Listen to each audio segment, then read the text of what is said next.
Chapter 19. Jonas glanced at the clock. There was so much work to be done, always, that he and the giver seldom simply sat and talked, the way they just had. I'm sorry that I wasted so much time with my questions, Jonas said. I was only asking about release because my father's releasing a new child today, a twin. He has to select one and release the other one. They do it by weight. Jonas glanced at the clock. Actually, I suppose he's already finished. I think it was this morning. The giver's face took on a solemn look. I wish they wouldn't do that, he said quietly, almost to himself. Well, they can't have two identical people around. Think how confusing it would be, Jonas chuckled. I wish I could watch, he added as an afterthought.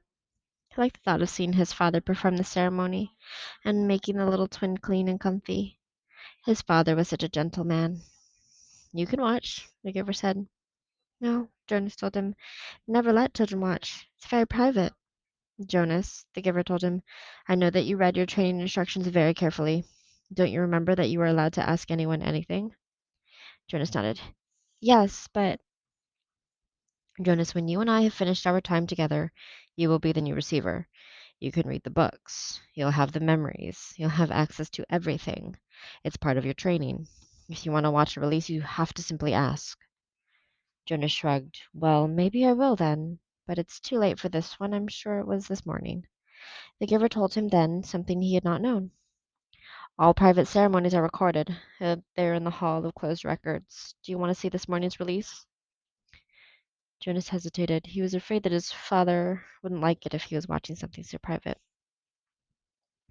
I think you should, the giver told him firmly.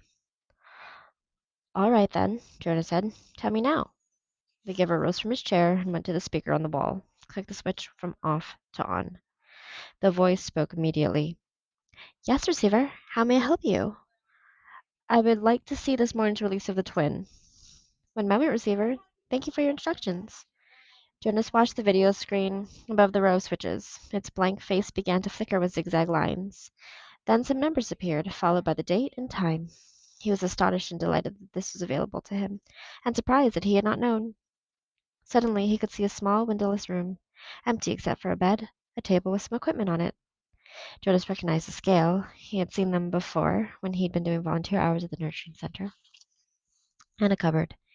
He could see pale carpeting on the floor.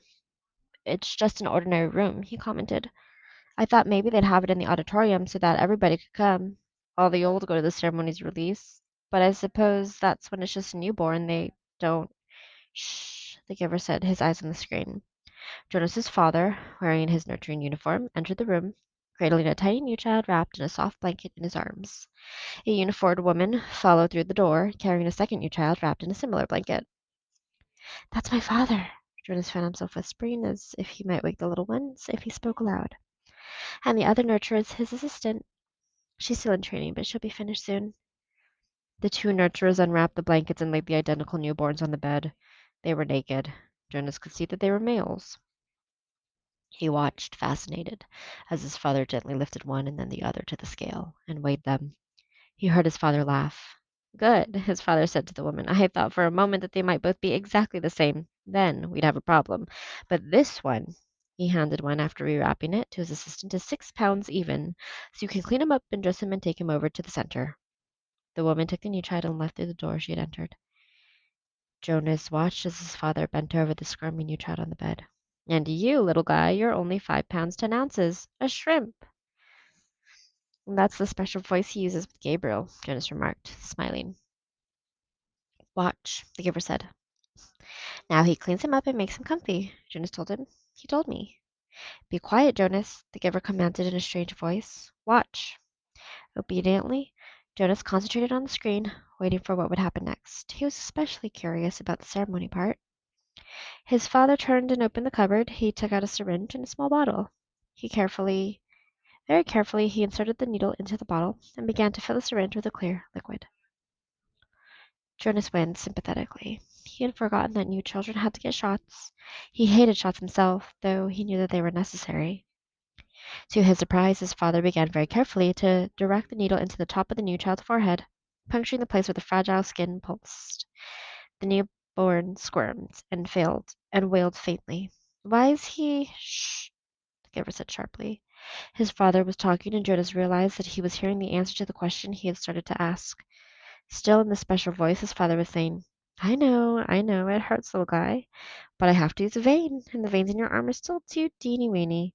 He pushed the plunger very slowly, injecting the liquid into the scalp vein until the syringe was empty.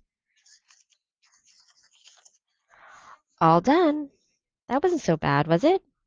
Jonas heard his father say cheerfully. He turned aside and dropped the syringe into a waste receptacle. Now he cleans them up and makes them comfy, Jonas said to himself, aware that the giver didn't want to talk during the ceremony. As he continued to watch, the new child, no longer crying, moved his arms and legs in a jerking motion. Then he went limp. His head fell to the side, his eyes half open. Then he was still. With an odd, shocked feeling, Jonas recognized the gestures and posture and expression. They were familiar. He had seen them before, but he couldn't remember where. Jonas stared at the screen, waiting for something to happen, but nothing did. The little twin lay motionless. His father was putting things away, folding the blanket, closing the cupboard. Once again, as he had on the playing field, he felt the choking sensation. Once again, he saw the face of the light-haired, bloodied soldier as life left his eyes. The memory came back. He killed it. My father killed it, should have said to himself, stunned at what he was realizing.